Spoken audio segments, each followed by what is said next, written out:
नमस्कार, मी विनय कांबळे. आपण पाहता रिपब्लिकन वॉइस 24 न्यूज. आवाज तुमचा, बातमी आमची. सध्या महाराष्ट्रामध्ये लोकसभेच्या निवडणुका चालू आहेत आणि आज शेवटचा जो टप्पा आहे, पहिला जो टप्पा आहे, आजचा शेवटचा दिवस त्यांचा प्रचाराचा आहे आणि आज संध्याकाळपासून प्रचार हा थांबणार आहे. तर एकूणच महाराष्ट्रामध्ये आतापर्यंत जे काही राजकारण होत आलेलं आहे, एका बाजूला महाविकास आघाडी आहे, तर महायुती एक आघाडी आहे, तर तिसरी आघाडी जी आहे वंचित बहुजन आघाडी.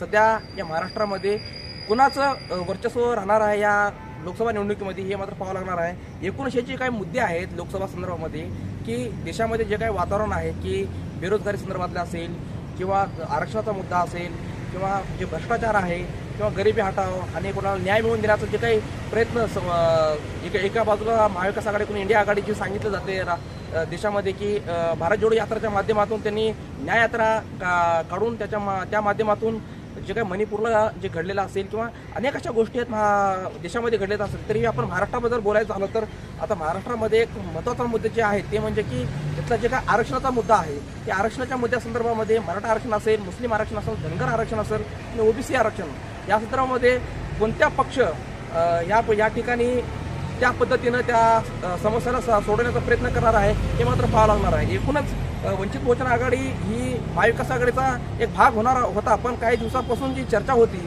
आता ती चर्चा कुठं थांबलेली आहे आणि उमेदवार देखील डिक्लेअर झालेले आहेत. आणि आता पहिल्या टप्प्यातले जे काही निवडणुकाचा जे काही प्रचार होता संध्याकाळी ते थांबणार आहे विदर्भामधला.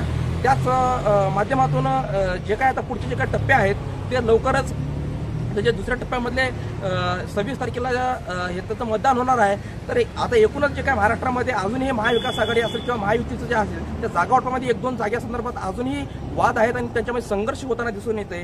पण महत्त्वाचा मुद्दा एक आहे की त्याच्यामध्ये एकीकडे यांचं राजकारण सुरू असताना जे पक्ष फोडाफोडीचं अनेक नेत्याकडून बोललं जाते की भारतीय जनता पार्टीनं पक्ष फोडून जे काय ताकद होती पक्षाची महाराष्ट्रामध्ये ते कुठंतरी थांबवण्याचा प्रयत्न या ठिकाणी ह्याच्याकडून महायुतीचे सरकारमधलं जे काही महत्त्वाचा पक्ष जे आहे भाजप त्यांच्याकडून केलेला गेला आहे असा आरोप अनेकदा जे काही महाविकास आघाडीमधले नेते आहेत ते सांगण्याचा प्रयत्न केला जात आहे. आणि दुसऱ्या बाजूला जे काही महाविकास आघाडीमधले त्यांचे जे काही घटक पक्ष आहेत त्याच्यामध्ये राष्ट्रवादी काँग्रेस आणि उद्धव ठाकरे जी शिवसेना आहे त्यांची आणि महायुती सरकारमधले जे काही शिंदे गट आहे शिवसेनेचं आणि BJPचं आहे आणि त्याच्यासोबत बरेच अनेक जे काही छोटे मोठे पक्ष आहेत, अजित पवार गट देखील आहे, राष्ट्रवादीचा एक गट आहे त्यांच्याकडे.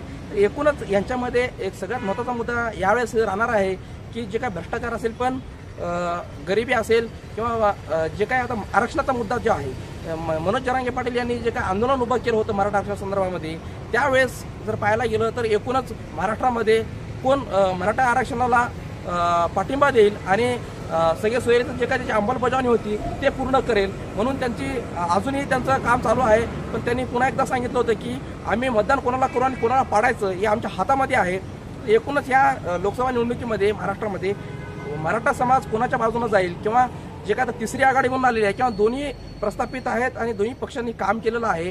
तर एकूणच आता जी काय तिसरी आघाडी म्हणून जे काही शोषित वंचित म्हणून जे काही समूह आहे ते बाळासाहेब आंबेडकरांनी जे काही उमेदवारी दिलेली आहे या माध्यमातून की आम्ही ह्या समूहाला एवढे उमेदवार प्रतिनिधी म्हणून उमेदवारी दिलेली आहे म्हणून आम्हाला मतदान करा. आणि ही जी काही निवडणूक आहे आम्हाला जे काही बी टीम म्हणण्याचा जे काही प्रयत्न या महाविकास आघाडीकडून केलेला आहे. तर हेच महाविकास आघाडी म्हणजे जे काही काँग्रेस पक्ष आहे ते एकूणच जे काही जागे आहेत जे काही वाटप झालेले आहे त्याच्यामध्ये नांदेडसारखे म्हणा दुसरे रावेर हे 2-3 बरेच सांगितले ते मॅच फिक्सिंग आहेत म्हणून त्यांनी आरोप देखील केलेला आहे प्रकाश आंबेडकरांनी.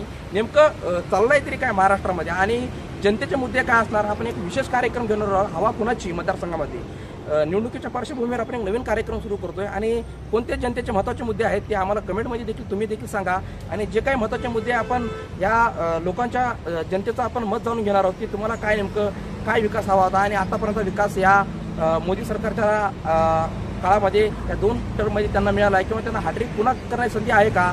एकूणच हे मात्र आता पाहावं लागणार आहे की जनतेचं काय मत राहणार आहे. त्यासाठी आपण उद्यापासून ग्राउंड रिपोर्टिंग देखील करणार आहोत. तर तुम्ही बघत राहा रिपब्लिक 24 न्यूज.